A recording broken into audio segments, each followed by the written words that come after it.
कभी सोचा है एक ऐसी लाइब्रेरी जो सिर्फ कहानियाँ स्टोर नहीं करती बल्कि तुम्हारी किस्मत डिसाइड करती है।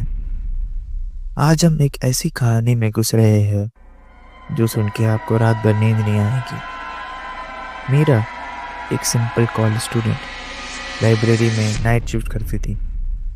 हर रात वही साइलेंस, वही टिकिंग क्लॉक, वही डस्टी शेल्फ्स। सब कुछ पीसफुल लगता था, लेकिन कभी कभी वो शांति ज़्यादा ही खामोश लगती थी।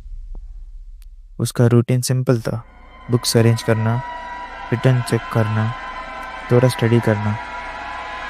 धीरे धीरे वो कंफर्टेबल हो गई, पर एक रात ने सब कुछ बदल दिया। टॉप शेल्फ पे बुक रखते वक्त उसे एक अजीब सी आवाज़ सुनी, जैसे हल्की सी फुसफुसाहट या फर्नीचर मूव हुआ। उसने इग्नोर कर दिया, लेकिन नीचे आते ही उसका खून जम गया। एक दरवाज़ा था सामने जो पहले वहाँ नहीं था। उसका दिल तेज धड़क रहा था, दिमाग चिल्ला रहा था भागो, लेकिन क्यूरियोसिटी ने उसका कदम रोक लिया। धीरे से उसने दरवाज़ा खोला। अंधेरे छुपा हुआ कमरा था। अंधेरा अजीब और पुरानी किताबों से भरा हुआ। हवा बारिश सी थी, पर एक अजीब कंफर्ट भी फील हो रहा था। उसने एक किताब उठाया और वहीं जम गई। उसके कवर पर उसकी दोस्त का नाम लिखा हुआ था। कंफ्यूज होकर उसने पेज टर्न किया। उसकी आंखें फट गई। अंदर उसकी दोस्त की जिंदगी लिखी थी, जैसे एक डायरी हो। पहले तो वो नर्वस सी मुस्कान ले आई, सोचा कोई प्रैंक होगा, पर फिर उसने कुछ और देखा जो उसके रंगों में बस बर्फ जैसे तन जमा दी। हर बुक किसी न किसी अपने का नाम लिखी थी, दोस्त, फैमिली, सब। लेकिन सबसे खतरनाक बात यही थी, लास्ट पेज हर एक चीज लिखी होती है, डेट, एग्जैक्ट टाइम और कॉस्ट। उसकी हाथ कांपते जा रहे थे। दिल मान नहीं रहा था, क्या है कोई मजाक है या कुछ ज़्यादा डार्क।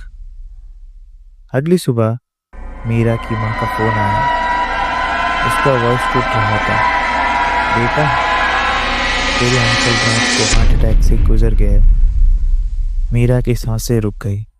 कल रात उसने उसका नाम उन्हें किताबों में देखा था। लास्ट पेज पर वही डेट लिखी थी, वही टाइम, सब कुछ एग्जैक्ट। रात को वापस उसी कमरे में गई और देखा हर डिटेल वही लिखी थी। ये कोइंसिडेंस नहीं था। लाइब्रेरी सिर्फ एक लाइब्रेरी नहीं थी, ये थी एक सुपर नेचुरल आर्च, एक लाइब्रेरी ऑफ फेथ। उस दिन के बाद मीरा को समझ आया, ये दरवाज़ा हर वक्त नहीं खुलता। जैसे लाइब्रेरी खुद डिसाइड करती हो कब सीक्रेट दिखाना है। धीरे धीरे किताबें एक सॉफ्ट एरी फ्लो कर रही थी, और जब भी मीरा उन्हें देखती उसकी रिफ्लेक्शन अंधेरे क्लास में बढ़ जाती, ज़्यादा ट्विस्टेड, ज़्यादा हॉरिफाइंग, जैसे सब कुछ उसके अंदर से खा रहा हो। अब उसे समझ आ गया था, जो भी इन किताबों में लिखा है वो उन्हें ही है, ना कोई स्क्रिप्ट, ना कोई चेंज। लाइब्रेरी ऑफ फेथ उसे सच दिखाया था, ऐसी सच जो मौत से भी ज़्यादा हॉरिफाइंग था। कि कुछ नॉलेज एक ऐसी कर्स है जिसे तुम्हें कभी नहीं बचा सकते। अगर तुम्हें एक किताब मिली जिसमें तुम्हारा नाम लिखा हो, क्या तुम उसका लास्ट पेज पढ़ोगे या हमेशा के लिए उसे बंद कर दोगे? बताओ, क्या तुम सच में अपनी अंजाम जाने दोगे?